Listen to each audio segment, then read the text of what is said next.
네, 안녕하세요. 리테라이드입니다. 자, 오늘은 상상고등학교 입학 전형에 대해서 좀 살펴보도록 하겠습니다. 이제 저희 그 리테라이드 지금 유튜브 블로그에는 이제 대학 입시 요강과 관련된 내용들을 이제 좀 주기적으로 이제 좀 업로드 하려고 네, 이렇게 노력을 좀 해왔었고요. 그리고 이제 이 자사고나 특목고 관련된 내용들은 사실 이제 오늘 이제 올리는 동영상이 처음인데, 음, 저희 이제 학원에 이제 문의 오시는 학부모님들께서는 사실 대입도 이제 문의가 많이 오지만, 특목고나 자사고에 대한 어떤 입학 전형들 때문에 문의하시는 학부모님들도 굉장히 많습니다.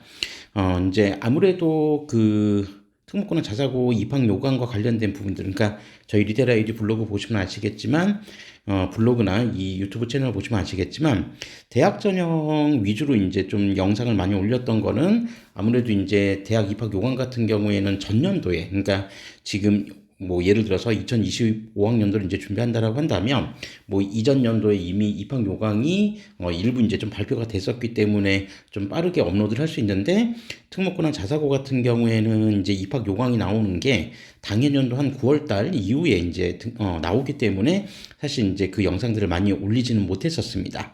자, 그래서 오늘 이제 그 자사고 첫 그 내용으로 상상고를 선택을 했고, 지금 보시는 것과 같이 지금 상상고 같은 경우에도 지금 이제 올해 이제 중3들 입시 준비하는 게 아니라 작년이었죠. 그래서 2024학년도, 그러니까 작년을 기준으로 했을 때 나왔었던 입학 요강입니다. 제가 지금 살펴볼 것도.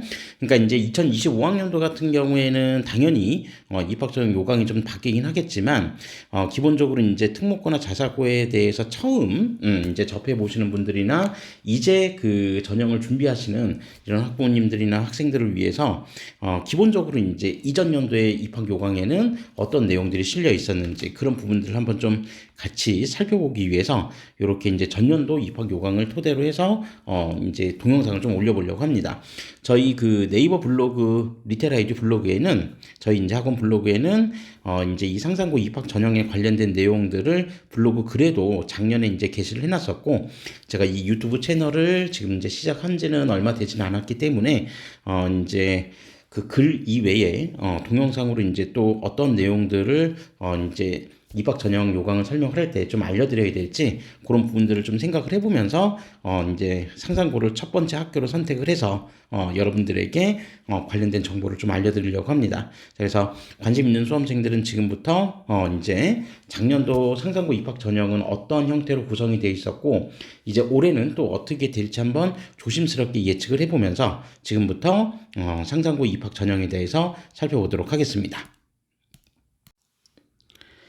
자, 그 작년도 입학 요강을 보시면 그 첫 번째 내용, 첫 번째에 이제 모집 안내라고 해서 전형 일정이 나와 있습니다. 자, 다시 한번 말씀드리지만 이거는 지금 2025학년도가 아니라 2024학년도, 그러니까 작년도 기준으로 해서 작성된 내용들이기 때문에 네, 이제 올해는 또 전형 일정이나 이런 부분들은 당연히 바뀔 수 있습니다.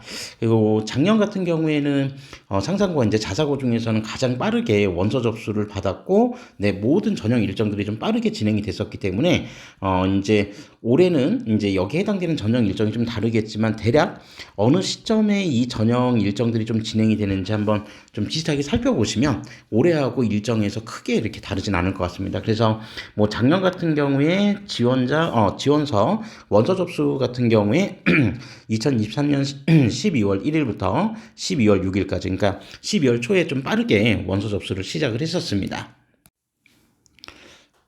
자, 그렇게 원서 접수를 시작을 해서 1단계 합격자 발표일도 작년 같은 경우에는 12월 11일 날 발표를 했었고, 그다음에 2단계 면접 같은 경우 뭐 이건 학교들마다 좀 달랐지만 어떤 학교 같은 경우는 12월 말경에 이제 하는 학교들도 있었는데, 그런 점에서 보면 빠르게 원서 접수를 시작을 해서 면접까지도 대략 12월 중순에 작년에는 이제 치르게 됐었다라고 하는 부분들을 좀 살펴보실 수 있죠. 그래서 올해도 전형이 이제 똑같이 될지 일정이 이제 비슷하게 될지 어떨지 모르겠지만 전반적으로 보면은 12월에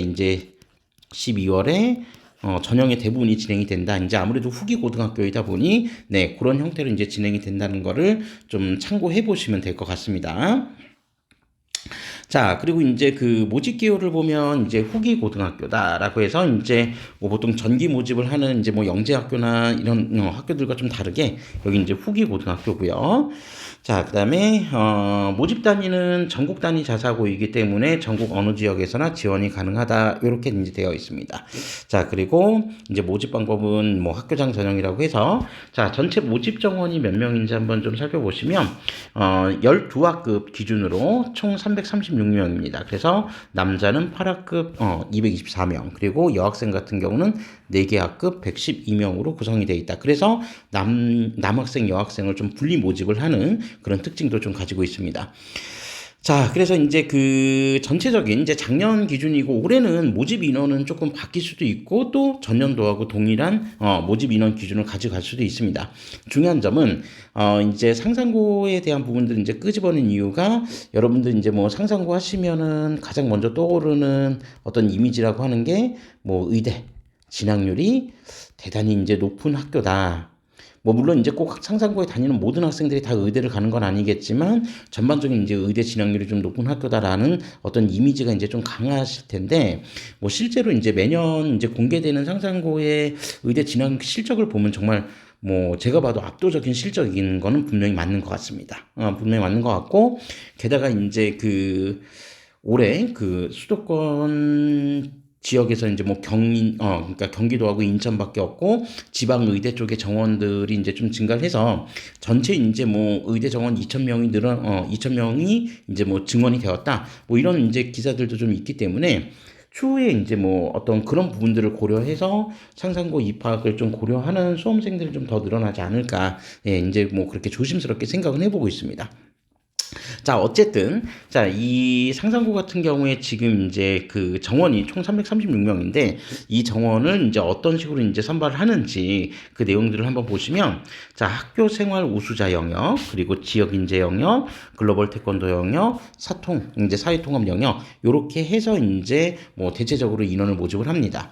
자, 그래서 이제 뭐 학교 생활 우수자 우수자 영역 같은 경우는 이건 뭐 전국 단위로 모집을 하는 네, 그런 이제 전형이라고 생각하시면 되고요. 그다음에 지역 인재 전형 같은 경우에는 이제 전북 지역, 이제 해당 소재 광역 소재 지역을 중심으로 해서 이제 학생을 모집한다라고 보시면 되고, 자, 그다음에 글로벌 태권도 영역은 이제 조금 이색적으로 뭐 태권도 이제 단증 뭐 4품 이상을 이제 소지한 이제 학생들을 대상으로 해서 또 모집을 하기도 합니다. 자, 그래서 일단 기본적으로 뭐 학교생활 우수자 영역의 모집 인원이 가장 많습니다. 그래서 239명, 그리고 지역 인재 영역이 67명, 그리고 글로벌 태권도 영역이 총 10명, 그리고 사회통합 영역은 20명 이내. 그래서 각각 남녀 비율이 좀 할당이 다른 식으로 되어 있다는 점을 좀 기억해 두시면 되겠습니다. 자, 그러면 이제 아마 뭐 특목이나 자사고를 이제 지원하시는 또는 이제 지원을 고려하는 수험생들 중에서 가장 이제 고민을 많이 하시는 부분들이 뭐 실제로 이제 경쟁률이 어느 정도 될까? 요 부분들에 대해서 좀 많이 궁금해 하실 텐데 실제로 그 경쟁률이 얼마가 될지는 아무도 모릅니다. 다만 작년을 기준으로 했을 때, 그러니까 2024학년도를 기준으로 했을 때 자사고 같은 경우에, 그러니까 전국 단위 자사고 같은 경우에는 대부분의 학교의 경쟁률이 일제히 다 상승을 했습니다. 물론 이제 일부 학교들 같은 경우, 예를 들어서 뭐 김천고 같은 경우는 조금 예외적으로 경쟁률이 조금 소폭 감소하긴 했으나 거의 대부분의 학교들이 평균적으로 봤을 때는 경쟁률이 대체적으로 좀 상승을 했다. 물론 이제 뭐 외대부고 같은 경우에는 작년에 좀 경쟁률이 조금 하락하긴 했었지만 하락했다고 해도 이미 경쟁률이 3대 1을 넘어섰기 때문에 가장 높은 경쟁률을 보이는 학교 중에 하나다. 이렇게 보시면 되고요. 이제 가장 궁금한 상상고의 2024학년도 그러니까 상상고 경쟁률을 한번 보시면 대략 한 몇 대 몇 정도의 경쟁률을 가지고 있었는지 좀 궁금해 하실 수 있습니다. 자, 그래서 기본적으로 이제 이 옆에 여기 칸에다가 제가 조금 한번 좀 써드리겠습니다. 그래서 이제 좀 비교하기 좋게 뭐 색깔을 좀 바꿔서 네. 이렇게 남학생들 같은 경우에 작년 같은 경우에는 그러니까 지금 2024학년도죠. 작년 같은 경우에는 총 경쟁률이 한 몇 대 몇이었냐면 2.23대 1이었었습니다. 2.23대 1. 그리고 여학생들 같은 경우에는 2.90 대 1. 그러니까 이제 실제로 남학생 같은 경우에는 전체 지원자 수가 한 359명이 학교생활 우수자 영역에서 지원을 해서 2.23 대 1. 그리고 여학생 같은 경우에는 네, 모집 인원이 아무래도 남학생들보다 적기 때문에 상대적으로 경쟁률이 높을 수밖에 없습니다. 이건 매년 그렇거든요. 그래서 78명 모집에 226명이 지원을 해서 거의 3대 1에 가까운 경쟁률을 보였다. 네, 요렇게 이제 보시면 될 것 같고, 그다음에 지역 인재 전형 같은 경우에는 이제 남학생 같은 경우에 44명 모집에 51명이 모집을 해서 1.16 대 1을 기록했고요. 여학생들 같은 경우는 23명 모집에 45명이 지원을 해서 1.96 대 1의 경쟁률을 보여주었습니다. 그리고 이제 글로벌 태권도 영역 같은 경우에 남학생 6명 모집에 14명이 지원을 해서 2.33 대 1. 이건 2023학년도보다는 조금 떨어졌었습니다. 그리고 여학생들 같은 경우에는 4명 모집에 10명이 지원을 해서 2.50 대 1. 네, 요렇게 이제 결과가 나타났고요. 그리고 사회통합 전형 같은 경우에는 남학생 13명 모집에 25명이 지원을 해서 1.92 대 1. 네, 사통 전형 치고는 경쟁률이 좀 높은 편이죠. 그리고 여학생들 같은 경우는 7명 모집에 17명이 지원을 해서 2.43 대 1. 네, 요렇게 경쟁률이 나타났습니다. 특히 이제 조금 지겨운 연도로 이제 살펴볼 수 있는 게 2023학년도인데 가장 모집 인원이 많은 여기 학교생활 우수자 전형만 놓고 보면 2023학년도 같은 경우에 23학년도에 남학생들 같은 경우에는 경쟁률이 한 몇 대 몇이었냐면 1.88 대 1이었거든요. 그리고 여학생들 같은 경우가 그 당시 이제 경쟁률이 한 2.69 대 1 정도 됐었는데 그런 점에 비하면 전국 단위 기준으로 비교를 해봤을 때 2023학년도와 2024학년도를 비교해보면 확실히 경쟁률이 좀 올라갔다는 걸 보실 수 있을 겁니다. 그래서 작년 같은 경우에 이제 경쟁률이 상승했던 거는 여러 가지 이슈가 있었죠. 그러니까 2028학년도 대입 전형이 바뀐다라고 했던 그런 부분들. 그리고 자사고, 그 다음에 특목고 같은 경우에 이제 일반고로의 전환 같은 경우가 이제 폐지가 되고 이제 자사고 존치가 이제 확정이 되었었기 때문에 그런 여러 가지 이슈들이 있었는데 올해는 그런 이슈에 플러스 알파, 바로 의대, 정원, 증원이 분명히 이제 적지 않은 영향을 줄 것으로 생각을 하고 있습니다. 자, 그래서 경쟁률이 이제 2대 1을 넘어서게 되면 보통 1단계에서 이제 떨어질 확률이 좀 있는 그런 수험생들이 나올 수가 있기 때문에 항상 이제 자사고 경쟁률은 2대 1을 넘냐 안 넘냐 이 부분을 좀 주목해서 봐야 되는데 네, 그런 부분에서 상산고는 이제 제가 볼 때 2대 1 밑으로 내려오기는 조금 어렵지 않을까. 네, 그냥 그렇게 조심스럽게 한번 생각을 해보고 있습니다. 자, 어쨌든 모집 인원은 요 정도 된다는 거를 좀 참고해 보시고요. 자, 그 다음에 이제 지원자 유의사항이 있는데 지원자 유의사항은 그냥 한번 쭉 읽어보시면 될 것 같습니다. 그렇게 특별하게 어려운 내용은 아니니까 이 부분은 그냥 좀 바로 넘어가고요. 자, 그러면 이제 지원 자격을 한번 좀 간단하게 살펴보면요. 자, 지원 자격 같은 경우에 공통 부분은 그냥 당연히 중학교 졸업자니까 그런다 치더라도 학교 생활 우수자 영역은 앞서 말씀드린 대로 전국 단위 모집이기 때문에 중학교 졸업 어떤 이제 요건을 갖추고 있으면 네, 이제 충분히 지원할 수 있다. 자, 그런데 지역 인재 같은 경우에는 전국 단위 모집은 아니고 전라북도 내, 네, 이제 상산고가 전주에 있다 보니까 전라북도 내의 중학교에 이제 그 졸업자 또는 졸업 예정자, 네, 요런 이제 학생들이 지원할 수 있다. 그렇게 지금 이제 보시면 되고요. 그다음에 글로벌 태권도 영역도 사실은 이제 전국 단위 모집이죠. 그래서 기준은 태권도 4품 이상 네, 보유자. 네, 이런 부분으로 좀 나와 있고, 그다음에 이제 사통 영역 같은 경우에는 이제 기회균등 영역과 그다음에 사회 다양성 영역으로 되어 있는데 이 두 개 영역에서는 일단 기회균등 영역을 무조건 50% 이상 우선 선발하게 되어 있습니다. 이건 다른 자사고들도 좀 비슷해요. 그러니까 기회균등 영역이라는 거는 그러니까 지원 자격 요건이 사실은 기회균등 영역 같은 경우 1번부터 6번까지 그리고 사회 다양성 영역도 1번부터 7번까지가 있는데 그 중에서도 그러니까 이 1번부터 6번까지 해당하는 이 기회균등 영역의 학생들을 무조건 50% 이상 우선 선발하게 돼 있다는 겁니다. 자, 그래서 기회균등 영역 같은 경우는 국민기초생활 수급자 또는 자녀 그죠? 그 다음에 한부모 가족보호 대상자, 차상위 계층, 국가유공자, 그리고 중에서 뭐 교육지원 대상자, 그 다음에 기준 중위소득 50% 이하인 가구, 그 다음에 60% 이하인 가구. 이런 부분들은 학부모님들이 이제 직접 한번 해당 지원 대상이 되는지 좀 살펴보실 필요가 있겠죠.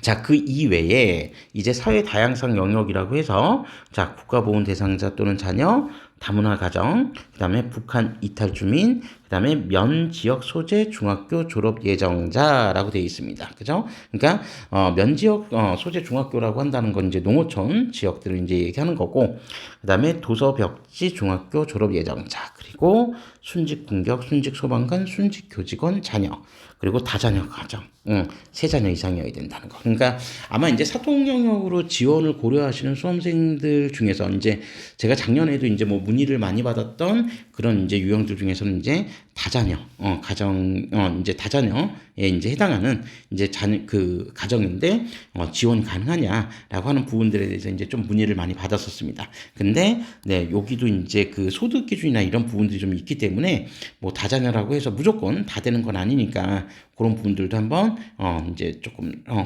살펴보실 필요가 있습니다.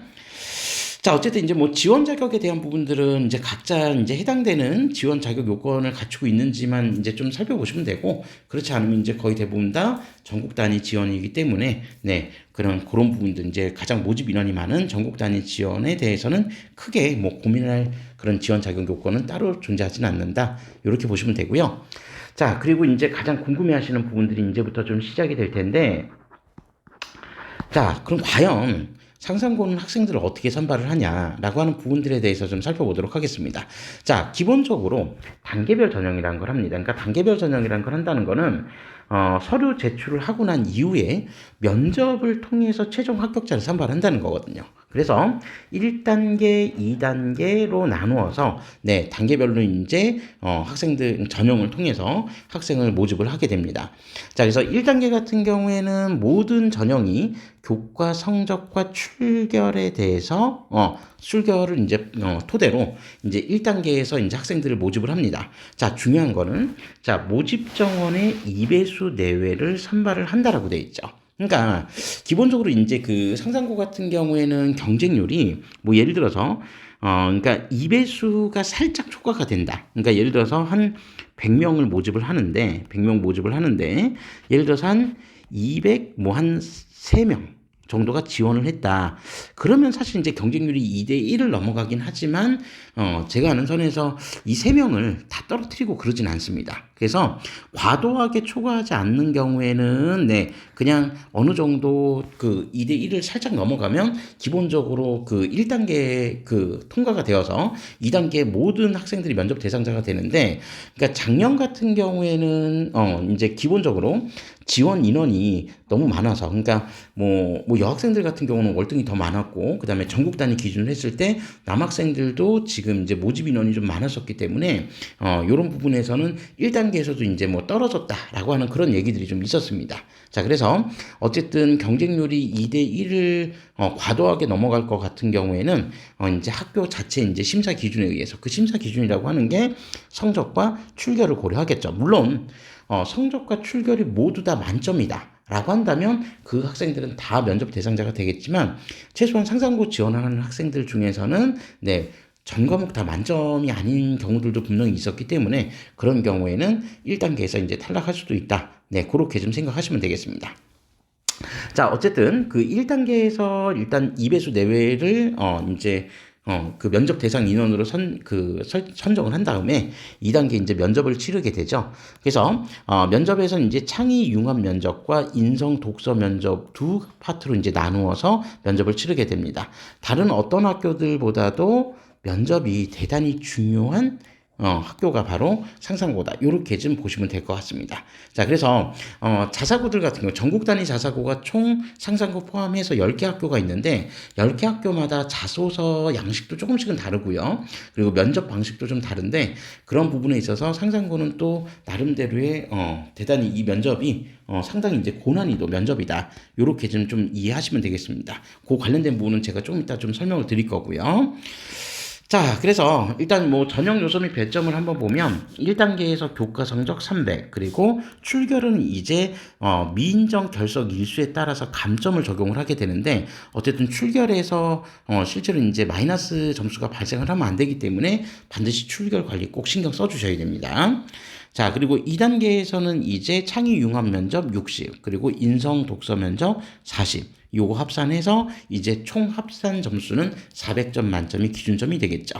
자, 그래서 1단계 300점, 그리고 2단계 100점. 그래서 요거 두 개 영역 합쳐서 총 400점 만점으로 학생을 선발한다. 요렇게 좀 이해하시면 되겠습니다. 자, 그러면 각 단계별로 교과 성적 300은 어떻게 반영을 하는지 지금부터 그 구체적인 내용들에 대해서 살펴보도록 하겠습니다. 자, 우선 전형 요소별 평가 방법을 보면, 자, 1단계 앞서 말씀드린 것처럼 교과 성적과 출결 상황을 이제 반영한다고 했는데, 자, 교과 성적 같은 경우에는 학기별로 그리고 교과별로도 반영 비중이 좀 다릅니다. 자, 그래서 자, 반영 학기를 기준으로 했을 때 먼저 살펴보면, 자, 학기 기준에서는 2학년 1학기가 20%, 2학년 2학기 30%, 3학년 1학기 50% 이상 3개 학기입니다. 자, 요것도 좀 특이하죠. 그러니까 보통 또 다른 자사고들 같은 경우는 3학년 2학기 때까지의 성적을 반영하는 경우들도 있는데, 상상고 같은 경우에는 2학년 1학기, 2학년 2학기, 3학년 1학기 때까지의 성적만 반영을 합니다. 그 중에서도 3학년 1학기 때의 성적 반영 비중이 가장 크죠. 그러니까 보통 이제 예를 들어서 여기 이제 해당 학기에 이제 반영하는 교과들이 수학, 국어, 영어, 요거 세 개는 기본이고, 과학 또는 사회 중 택 1을 할 수 있습니다. 그러니까 택 1을 한다는 거는 더 좋은 성적이 나오는 경우를 선택을 해서 이제 그 과목은 이제 성적을 반영할 수 있다는 건데, 그래서 지금까지 상상고 지원하는 학생들 중에서 예를 들어서 뭐 영어 같은 경우에 뭐 B가 있었다. 그러니까 이제 뭐 수학, 국어, 영어, 그 다음에 과학 또는 사회가 모두 다 올 A라고 한다면 우리가 1단계에서 떨어지냐 마냐 이런 거 고민할 필요가 없는데, 예를 들어서 한 과목 정도 뭐 B가 나왔다. 근데 그 한 과목 B가 예를 들어서 2학년 1학기 때 B다라고 한다면 1단계에서 지금까지 통과하는 데는 크게 무리는 없었습니다. 그러니까 이유는 반영 비중이 2학년 1학기가 가장 낮았었기 때문에. 근데 3학년 1학기 때 만약에 B가 뜬다라고 하면은 요거는 이제 좀 고민하셔야겠죠. 특히 경쟁률이 2대1을 과도하게 넘게 된다면, 네, 그럼 B라고 하는 과목들이 한두 개 있다고 했을 때 실제로 1단계에서 떨어질 수도 있습니다. 그럼 경쟁률이 올해도 2대1을 넘냐? 그건 아무도 모릅니다. 그러니까 그건 실제로 이제 최종적으로 경쟁률이 나와봐야지 알겠지만, 어쨌든 그런 부분들을 대비를 해서 성적 관리는, 네, 최소한 반영 교과들은 모두 다 A가 나올 수 있도록 성적 관리하는 게 좀 필요하다. 이렇게 좀 보시면 될 것 같습니다. 자, 그래서 이제 기본적으로 그 밑에 나와 있는 내용들 한번 좀 살펴보시면 될 것 같고, 특히 이제 그 과학 또는 사회 중 택 1은 3개 학기 모두 동일 교과를 반영한다. 그러니까 예를 들어서 뭐 2학년 1학기 때 사회를 반영했다라고 한다면 2학년 2학기 때도 사회, 그리고 3학년 1학기 때도 사회, 요렇게 반영을 해야 된다는 겁니다. 그러니까 요때 사회하고 2학년 2학기 때 과학하고 3학년 1학기 때 또 다시 사회하고 이렇게 해서는 안 되고 단일성, 동일성을 유지를 해야 된다. 요렇게 좀 기억해 주시면 되겠습니다. 물론 이제 뭐 사회 교과 성적이 없는 경우에는 역사나 도덕 순서로 대체할 수 있는데, 어쨌든 그런 부분들 좀 참고해 주시면 될 것 같고요. 자, 그 다음에 이제 그 교과별 배점 및 학기별 반영 점수. 자, 학기별로는 분명히 좀 다르게 배정된다고 했었죠. 어떻게? 2학년 1학기 20%, 2학년 2학기 30%, 그리고 3학년 1학기 50%. 네, 점진적으로 이제 증가를 했었는데, 요건 학기별 반영 비중이 좀 다르다는 얘기고, 제가 앞서서 교과별로도 반영 비중이 좀 다르다라고 말씀을 드렸었죠. 그래서 교과별 반영 비중을 보면, 자, 예를 들어서 수학 같은 경우는 300점 만점 중에 100점이 반영이 됩니다.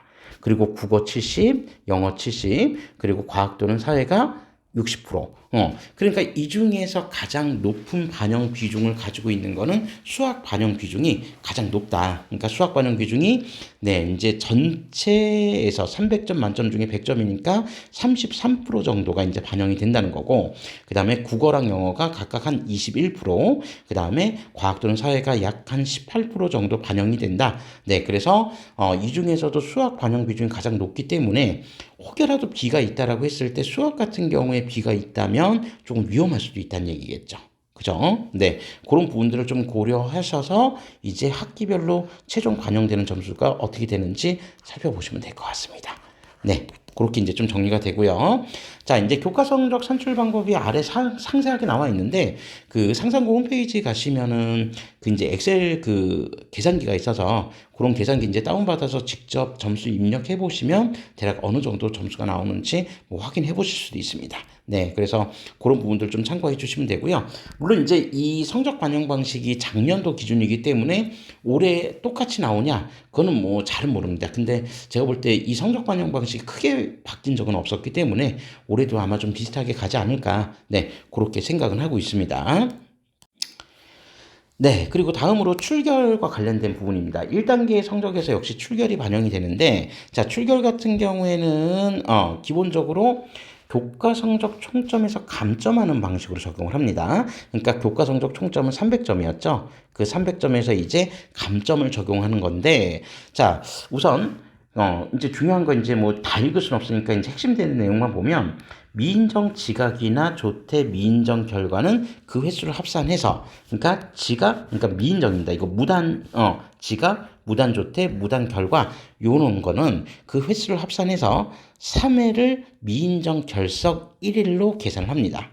그죠? 자, 그러면, 자, 예를 들어서 미인정 결석 일수에 따라서 출결상 감점은 도대체 어떻게 되냐? 그러니까 지금 미인정 결석 일수가 없으면은 그냥 뭐 빵점으로 이제 계산이 되는데, 자, 1일부터는 미인정 결석 1일부터는 1점씩, 1점씩, 1점씩 감점이 됩니다. 네. 그렇기 때문에 어쨌든 중요한 거는 출결 관리는 철저하게 해주셔야 된다는 거죠. 그래서 혹여라도 뭐 미인정 지각이나 조퇴 결과가 2회 이하면은 크게 신경 안 쓰셔도 되는데 3회가 되면 미인정 결석의 일수 1일로 계산이 되기 때문에 감점 요소에 반영이 된다. 네. 그래서 이런 부분들 반드시 참고해서 꼭 출결 관리 반드시 해 주셔야 된다. 네. 요거 꼭 좀 기억해 주시면 좋겠습니다.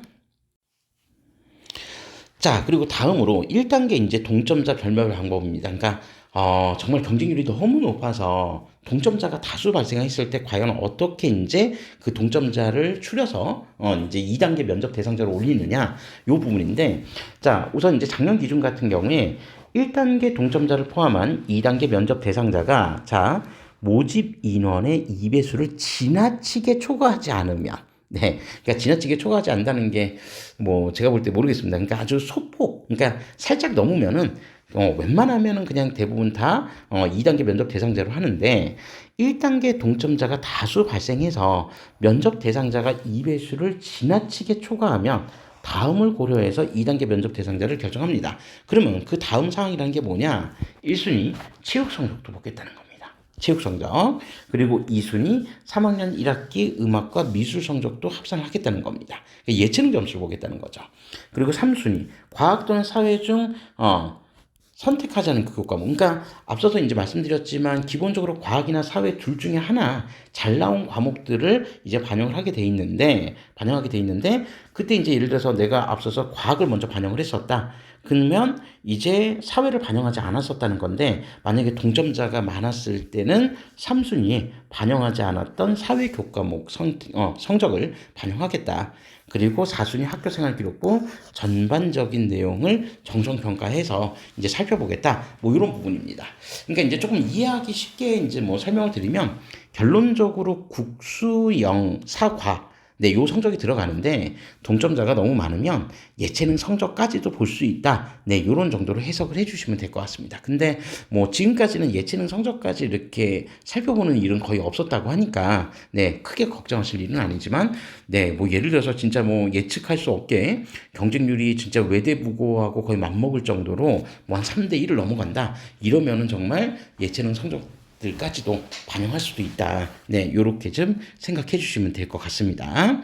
네, 그리고 그 밑에 이제 중학교 졸업학력 인정 대상자, 그러니까 뭐 검정고시 합격자들 이제 대상으로 하는 그런 부분들의 성적과 출결 사항을 나와 있는데, 요 부분은 그냥 참고 삼아서 한번 해당 대상자들만 살펴보시면 되겠습니다.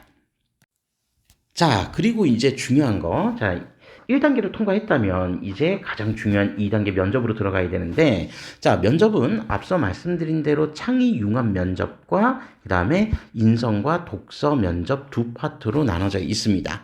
자, 그래서 이제 기본적으로 검토 자료는 학교 생활 기록부 그리고 자기소개서 등 제출된 서류 일체라고 되어 있는데, 그러니까 자기소개서에 기재되어 있는 내용들을 토대로 해서 이제 개별 면접을 이제 진행하게 된다는 거죠. 자, 그래서 뭐 이 검토 내용에는 학습 경험, 그다음에 학습 잠재력 및 학업 태도, 지적 호기심과 자질, 그다음에 사회성과 시민적 자질, 리더십 봉사정신, 도덕성 등 뭐 인성 영역이죠. 그래서 창의 융합 인재로 발전할 가능성을 뭐 종합적으로 검토한다. 네, 이렇게 되어 있습니다.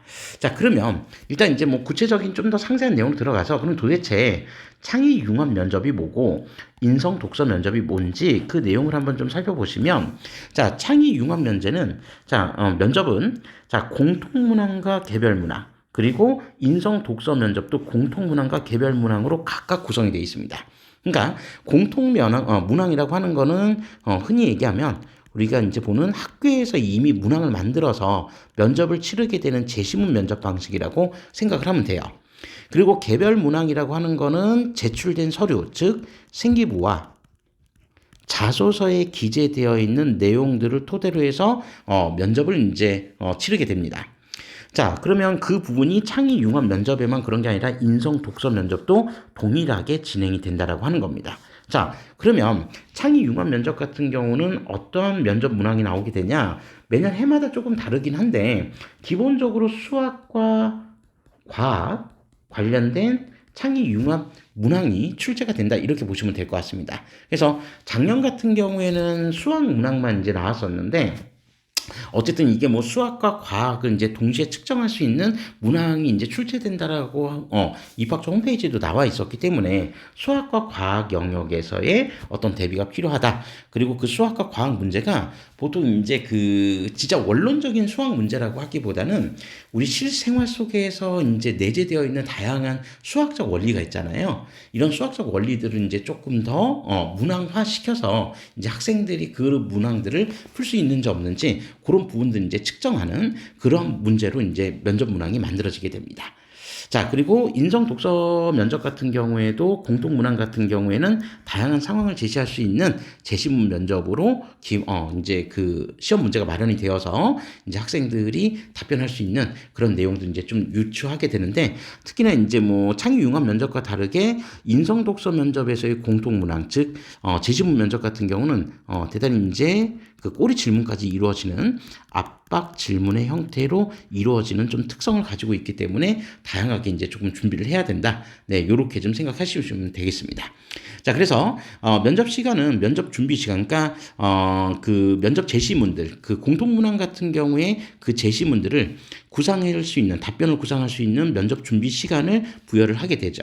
그래서 창의 면접 준비 시간은 20분, 그리고 인성 독서 면접은 10분이 이제 부여가 돼서 총 30분의 면접 준비 시간이 부여가 되고, 실제 면접은 각각 10분씩 진행이 되어서 총 20분으로 진행이 된다라고 하는 부분입니다.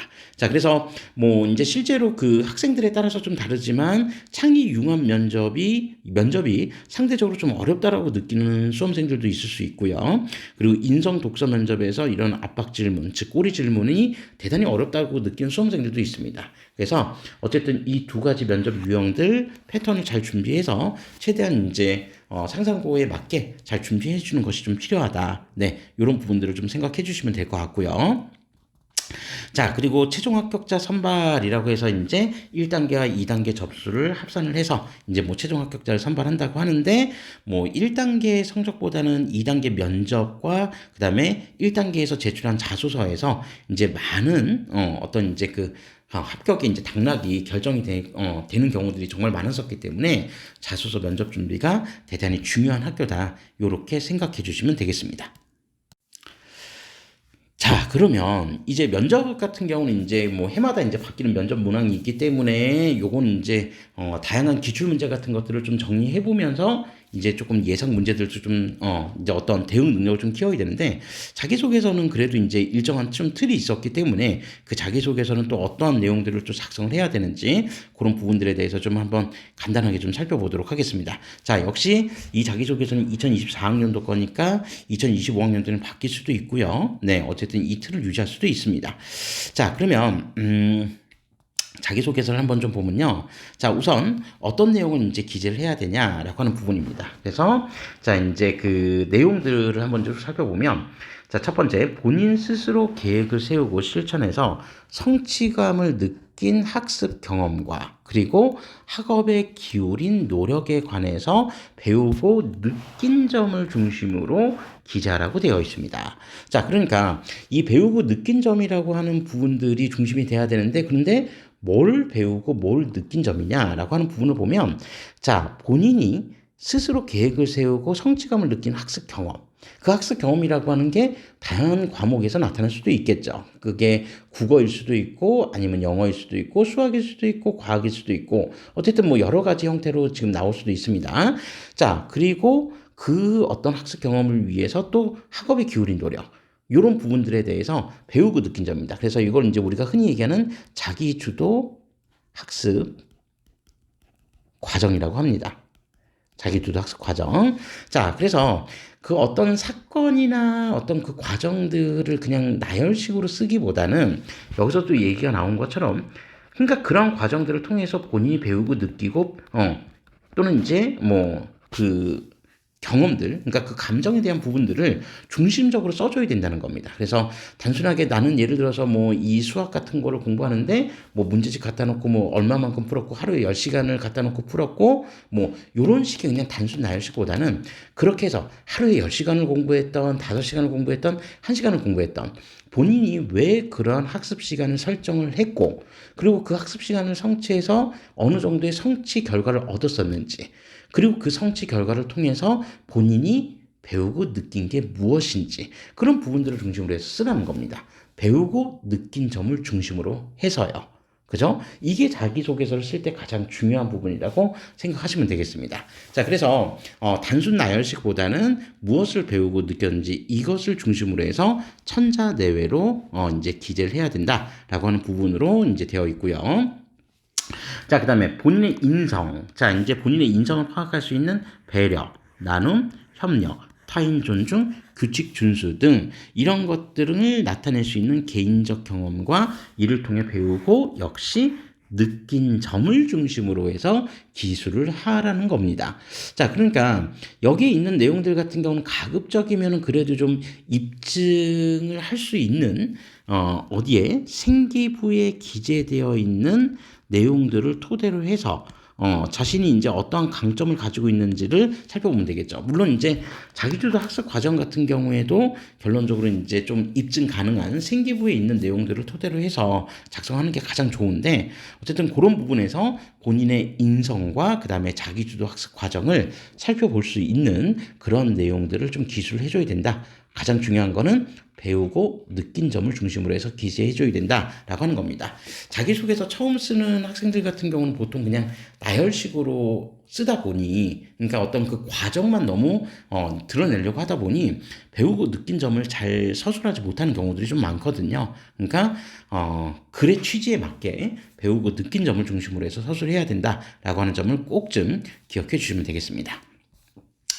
자, 그리고 상상고 같은 경우는 이제 조금 다른 자사고들과 다르게 좀 독특하게 독서를 굉장히 중요시하는 학교입니다. 자, 그래서 중학교 재학기간, 자, 즉 3년의 재학기간 중에서 가장 의미 있게 읽은 책 3권을 고르고, 자, 그 책을 읽게 된 동기, 왜 그 책을 선정해서 읽게 됐는지, 그리고 책을 읽고 난 후에 소감에 대해서 기술하시오라고 되어 있습니다. 그래서 각각 책마다 300자 이내로 해서, 즉 전체 그 기재 글자 수는 총 900자가 되는데 책 내용 요약하는 거는 안 됩니다. 그러니까 책의 내용들에 관련된 부분들, 그러니까 책이라고 하는 한 권의 책은 누구든지 간에 그 책을 동일한 책을 다 볼 수도 있는데, 중요한 거는 한 가지의 책을 읽어도 이 책을 읽고 난 느낀 점이나 배운 점들은 다 다를 수 있잖아요. 그러니까 자신만이 느꼈던 어떠한 그런 감정들, 그리고 배운 점들, 이런 부분들을 조금 자신의 입장에 맞게 설정해 주면 좋겠죠. 자, 그래서 책 세 권의 기준은 도대체 뭐냐라고 이렇게 문의하시는 학부모님들도 많이 계신데, 책 세 권의 기준은 정해져 있지는 않습니다. 물론 그 세 권의 기준이 자신의 어떤 진로하고 연결된 책일 수도 있고요. 또는 자신의 인성을 개발하고 발전시키는데 도움이 되는 책일 수도 있습니다. 이 책에는 어떠한 딱히 기준이 정해져 있지는 않습니다. 그래서 본인이 어쨌든 읽었던 책들, 그 책들이 가급적이면은 생기부 독서 목록에 기재되어 있는 책이면은 더 신뢰성을 높일 수 있겠죠. 그래서 그런 책들을 선정을 해서 이제 본인의 느낀 점들을 이제 좀 중심으로 해서 적어주면 좋고요. 그리고 뭐 이제 그 책이 꼭 누군가가 읽었던 책이었다. 그러니까 상상고 합격생들이 많이 읽었던 책이다. 또는 뭐 이제 대학 입학까지 확장을 해서 뭐 서울대나 연세대나 고려대를 합격한 뭐 선배들이 많이 읽었던 책이다. 라고 해서 꼭 다 좋은 책이라고 볼 수는 없습니다. 그러니까 책이라고 하는 것들이 자신에게 정말 중요한 어떤 영향을 준 책이었다라고 한다면, 그런 책들이 뭐 분량이 많건 적건 간에 신경 쓰지 말고, 네, 그런 책들 그냥 선정을 해서 자기만의 어떠한 그 입장을 잘 어필할 수 있는 내용으로 좀 연결시켜서 이제 이 책과 관련된 내용을 써준다면 좀 더 좋은 자소가 될 수 있지 않을까, 이렇게 생각을 하고 있습니다. 네, 조금 이제 뭐 첫 번째 자사고 이제 관련된 내용이라서 이제 조금 길게 제가 뭐 이런저런 얘기들을 해서 조금 길게 좀 시간이 이제 끌어진 것 같은데, 어쨌든 이제 뭐 특목고나 자사고를 처음 준비하시는 수험생들 또는 이제 학부모님들 굉장히 많으실 수 있습니다.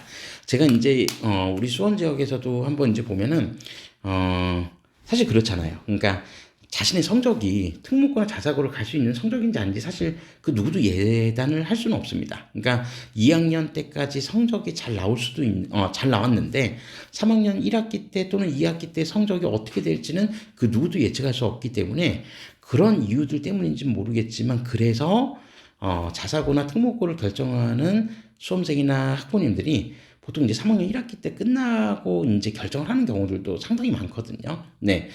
그냥 뭐 이 학교가 입학 실적이 좋으니까 무조건 저 학교 가야겠다, 이렇게 생각하기보다는, 네, 특목고나 자사고에 대한 어떤 꿈을 꾸기 시작했다면 그 꿈에 대한 내용들을 막연하게 이렇게 결정하지 마시고 1학년 때 또는 2학년 때부터 이제 학교 생활을 하는 데 있어서, 그게 이제 교과 활동뿐만이 아니라 창의적 체험 활동, 즉 자율 활동이든 동아리든 진로 활동이든 그런 활동을 할 때 그런 자신의 목적성을 조금 더 강렬하게 어필하는 게 중요하지 않을까, 그런 생각을 합니다. 그래서 최종적으로 정말 성공을 하는, 그러니까 이 특목고나 자사고 입시에 성공하는 많은 학생들, 뭐 뿐만 아니라 뭐 우리 대입 전형도 마찬가지겠지만, 본인이 정말 그런 의지가 있어서 그 꿈을 지속적으로 꿈꿔왔고, 그 꿈을 위해서, 자신의 꿈을 위해서 노력한 친구들이 정말 합격할 확률이 되게 높습니다. 그래서 그런 부분들, 그러니까 정말 상상고에 대해서 또는 상상고 이외에 다른 자사고에 대해서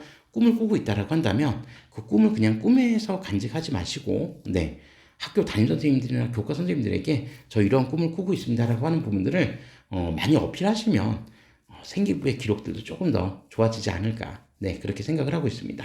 네, 올해 상상고뿐만 아니라 다른 자사고 준비하는 우리 수험생들, 학부모님들에게 좋은 결과 있기를 진심으로 기원하고요. 추후에는 네, 이런 이제 그 자사고 관련된 이제 동영상들도 네, 이제 좀 순차적으로 한번 또 올려보도록 하겠습니다. 네, 지금까지 시청해 주셔서 네, 대단히 감사하고, 다음 동영상에서 이제 또 다른 학교로 여러분들과 다시 만나도록 하겠습니다. 네, 감사합니다.